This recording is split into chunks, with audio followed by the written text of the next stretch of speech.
એ પર તમને કહો શું હે બાપા? મારા ભાઈ લગન હે તો 10 દી અગાઉ વેલી તમે મને જવા દેશો ને? દવા જઈને આપણે શું કામ?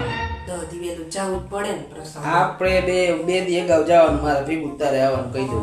પ્રસંગ હોય તો ન જવું પડે. શું કામ અહીંયા 10 દી અગાઉ જઈને આપણે?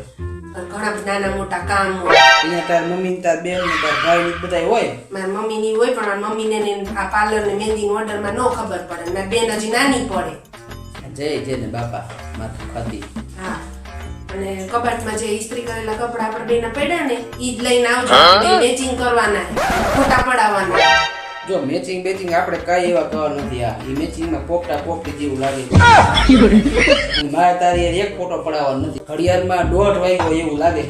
તમે આવું બોલો બસ બીજા તો બોલે જ ને. રાતે પાછા બેની નો રહેતા ખૂણામાં આમ રમજો. જો હું ક્યાંય પણ રમવા હું આવા નથી. તાર ભાઈ મારા લગ્નમાં રમવા આવ્યો હતો તો હું એના લગ્નમાં રમું અહીંયા જઈને. આવું થોડું હાલે. હા હું આવીશ, એક રાઉન્ડ મારીશ અને પછી હું ખૂણામાં બેસી જવાનું કઈ.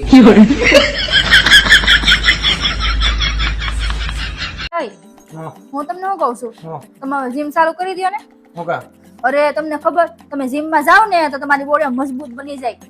હા, મારે જીમ કરવાની જરૂરત નથી. મારી બોડી આમણામ મજબૂત છે કારણ કે મેં દેશી ઘી ખાધેલું. તને ખબર છે? એમ? હા, કદાચ મને તું માર ને તો તારો હાથ દુખવા મળે, બાકી મને કઈ અસર ન થાય.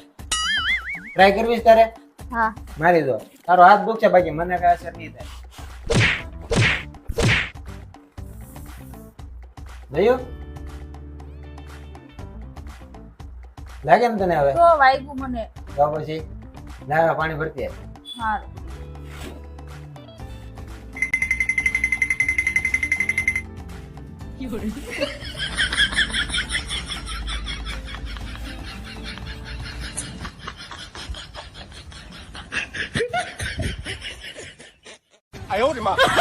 એલા અરે બોલ ને ડાર્લિંગ.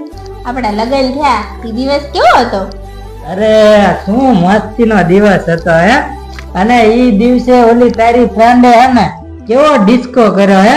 અને એમાં પિંક ખાડીમાં હું લાગતી હતી બાકી. હા હા જામો પડી ગયો હો. એ તારીખ કઈ હતી આપડા લગન ની?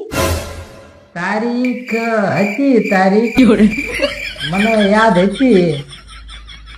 પિંક કલર ની સાડી પહેરી હતી ઈ યાદ રહેશે, પણ તારીખ યાદ નથી રહેતી તમને કા?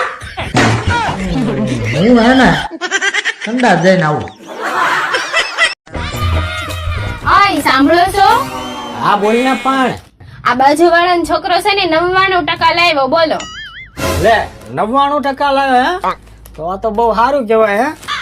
પણ હું શું કહું, હા 100 માંથી 99 લાવ્યો તો 1% ગયો ક્યાં?